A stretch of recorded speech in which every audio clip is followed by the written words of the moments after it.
त्रिशाखा bell पतर, त्रिशाखा bell पतर, त्रिशाखा bell पतर, त्रिशाखा बेल पतर, बेल पतर रे लेखी। कुछ मैं आज एक ऐसे ही पौधा जो औषधीय गुणों से भरपूर है, बेलपत्र के बारे में आपसे मैं चर्चा करूंगा। आपसे मेरी गुजारिश है कि आप बेलपत्र के बारे में सही जानकारियों को सुनें, उनका उपयोग करें और इसका लाभ उठाएं। देखिए, बेलपत्र को हिंदू धर्म के अनुसार सबसे पूजनीय माना गया है। बेलपत्र पर सदैव फल लगे रहते हैं और इसको भोले बाबा का प्रसाद माना जाता है। शिव का सबसे प्रिय अगर कोई वृक्ष है तो वो बेलपत्र कहलाता है। और कहने को तो बोलते हैं इसकी जो 3 शाखाएं हैं, पत्तियां होती हैं, ब्रह्मा विष्णु महेश का निवास होता है। लेकिन दोस्तों, इसकी पत्तियों को भोले पर प्रसाद के रूप में चढ़ाया जाता है, अर्पित किया जाता है इसको। और बेलपत्र का हम पत्तों का प्रयोग लक्ष्मी की पूजा में भी करते हैं। तो लक्ष्मी का वास भी है, भगवान शंकर का वास है, ब्रह्मा विष्णु महेश का वास है। और दोस्तों, ये पौधा एक अनूठा पौधा है। इसमें अनेक औषधीय लाभ हैं। इसके फल में विटामिन्स ए और सी, कैल्शियम, पोटेशियम, राइबोफ्लेविन, फाइबर और B6, B12 तथा B1 होता है। यह हमारे शरीर से कफ पित्त वात को संतुलित रखता है। दोस्तों, आपको मालूम होगा कि हमारे शरीर को सुचारू रूप से चलाने के लिए 3 चीज़ों की सख्त आवश्यकता है, जो हमारे शरीर के अंदर होते हैं: कफ, पित्त, वात। देखिए, कफ जो है हम खाते हैं, कफ जो है उसको एक किस्म से ग्रीसिंग का काम करता है, वो हमारे शरीर में विद्यमान है।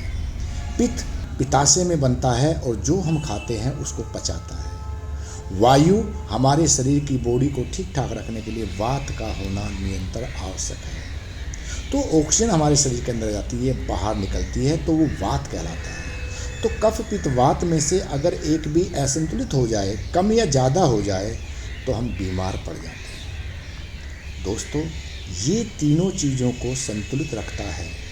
बेलपत्र का जो वृक्ष है, ये सभी चीज़ों को संतुलित रखता है। दोस्तों, हमें अपने शरीर के लिए 3 चीज़ जो फ्री की हैं, मैं बोलता हूँ, उनका सेवन ज़्यादा से ज़्यादा करना चाहिए। पहला, ऑक्सीजन ज़्यादा से ज़्यादा लें, सुबह जल्दी उठें, ऑक्सीजन लें। दूसरा, पानी का सेवन ज़्यादा से ज़्यादा करें। 71% से 75% पानी हमारे शरीर में होता है, उसका सेवन करें। और दोस्तों, सात्विक भोजन, उस भोजन को ग्रहण करें जिससे हमारा शरीर आसानी से पचा रहे और कफ पित्त वात को संतुलित रखें। इस तरीके से आपसे अनुरोध है कि बेलपत्र जो है वो आपके कफ पित्त वात को संतुलित रखता है। दोस्तों, अगर मैं इसके लाभों की बात करूं तो देखिए, अगर देखा जाए, बेलपत्र के जो पत्ते हैं, ये हाई ब्लड प्रेशर को बिल्कुल ठीक करता है। दोस्तों, अगर आप इसके पत्तों को धो करके ऐसे ही चबाकर खा लेते हो, पीछे से गर्म पानी 1 गिलास पानी पी लेते हो, तो ये आपको ब्लड प्रेशर से निजात दिलाएगा, मोटापा आपका कम करेगा और शुगर भी आपका बिल्कुल कम हो जाएगा। और दोस्तों, कोलेस्ट्रॉल जो कम हो जाता है वो इसके पत्ते खाने से होता है। दोस्तों, पत्तों को छाया में सुखाकर पाउडर बना लें और उस पाउडर का आप प्रयोग करें। देखिए, मैं तो ये कहूँगा कि आप मंदिर में जाते हो, शिव मंदिर में जा कर के, और वहाँ पर बेलपत्र के पत्तों को चढ़ाते हो, जल अर्पित करते हो, तो आप उसे प्रभु का प्रसाद मानते हुए उसको वहाँ पर स्पर्श करें शिवलिंग पर और उस पत्तों को वापस ले आएँ और उनका सेवन करें। चबा चबा कर प्रसाद के रूप में खा लें। आपको भयंकर बीमारियों से निजात दिलाएगा।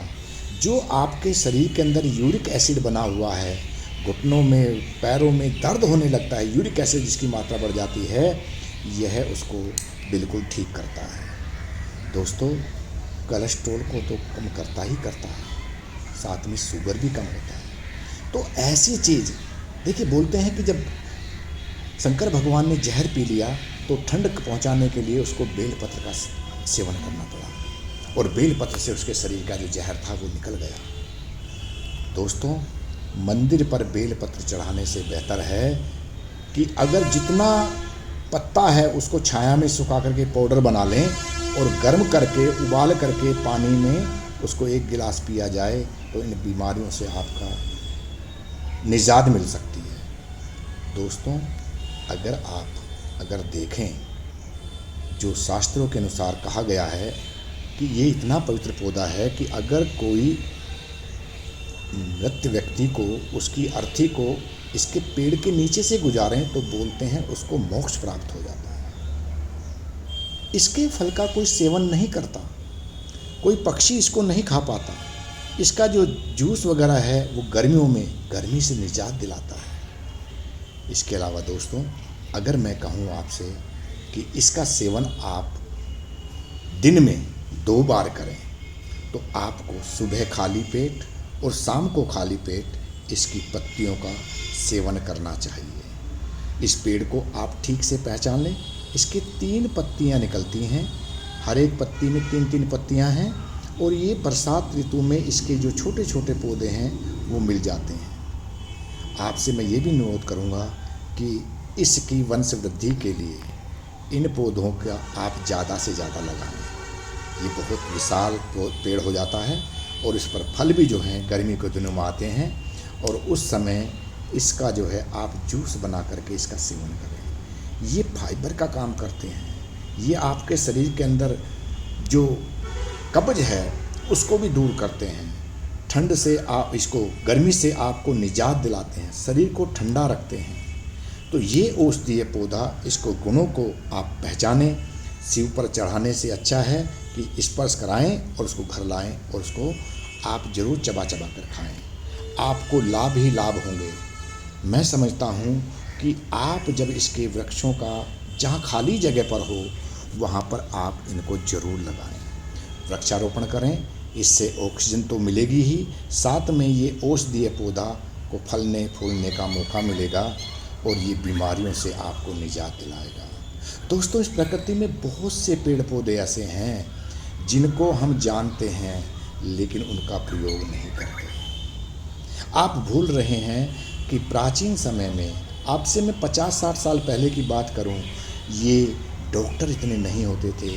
गांव में हकीम हुआ करते थे, वैद्य हुआ करते थे, वो इन जड़ी बूटियों से ही हमारा इलाज किया करते थे। मेरा आपसे पुनः निवेदन है कि आप इस विधि को समझें, इसकी खासियत को समझें, इनको अच्छी तरह से पहचानें। जड़ी बूटियों को जितना मैंने त्रिशाखा बेलपतर, त्रिशाखा बेलपतर, त्रिशाखा बेलपतर, त्रिशाखा बेलपतर, बेलपतर रे लेखी। मेरा ये वीडियो ज़रूर पसंद आया होगा।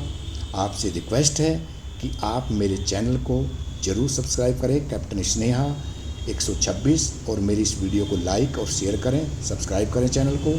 आपका बहुत बहुत धन्यवाद। Thank you.